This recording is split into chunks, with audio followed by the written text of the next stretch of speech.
رسول اللہ صلی اللہ علیہ وسلم نے فرمایا لا سفر، سفر کچھ نہیں ہے۔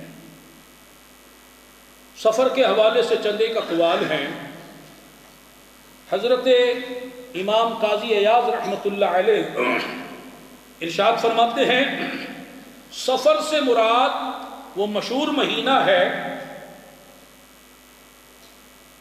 دور جاہلیت میں لوگ اس کو بڑھاتے، یہاں تک کہ محرم اور اس کو ملا دیتے اور محرم کی طرح اس کی تعظیم کرتے۔ محرم میں وہ جنگیں نہیں لڑتے تھے اور اس کو بھی ملا دیتے اور اس طرح کبھی طول دیتے، کبھی کم کر دیتے، کبھی ایک سال اپنے اوپر حلال کر لیتے، ایک سال حرام کر لیتے۔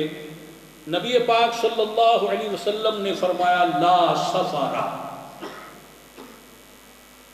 اور شیخ امام المحدثین خاتم المحققین شیخ المحدثین سیدنا شیخ عبداللہ محدث دہلوی رحمۃ اللہ علیہ آپ فرماتے ہیں کہ سفر محرم اور ربیع الاول کے درمیان کا مہینہ ہے، اور بعض لوگوں کا یہ گمان ہے کہ اس مہینے میں بکثرت مصیبتیں اور آفتیں نازل ہوتی ہیں، اور ایک عام سا نظریہ مردوں میں عورتوں میں پھیلا ہوا ہے۔ پھر اس مہینے میں وہ صدقے کرتے، بلائیں اترتی ہیں جی اس مہینے، صدقہ کرو جی، یہ پکاؤ، یہ بانٹو، خیرات کرو، اور جناب بلا ہم پر نازل نہ ہو، بلائیں ہم سے دور ہوں۔ یہ بلاؤں کا مہینہ ہے، آفتوں کا مہینہ ہے۔ یہ نظریہ کہاں سے آیا؟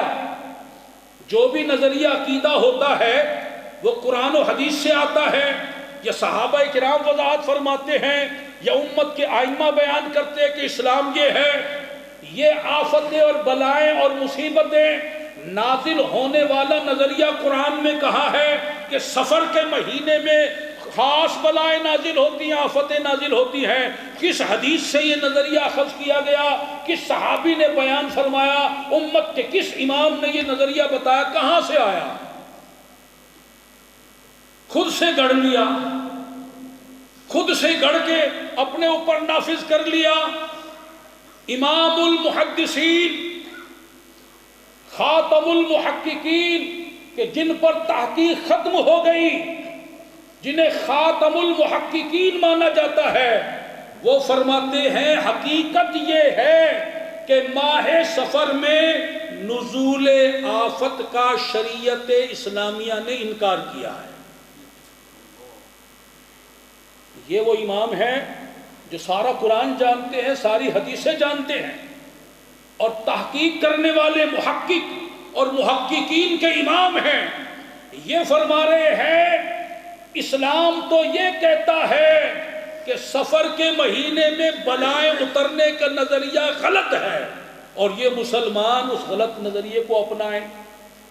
ہاں، بلا سے بچنے کے لیے صدقہ دینا بہت اچھی بات ہے، لیکن غلط نظریے کی وجہ سے صدقہ دینا، جب نظریہ یہ ہو کہ سفر میں بلائیں اترتے صدقہ دو، تو یہ نظریہ ہی غلط ہے۔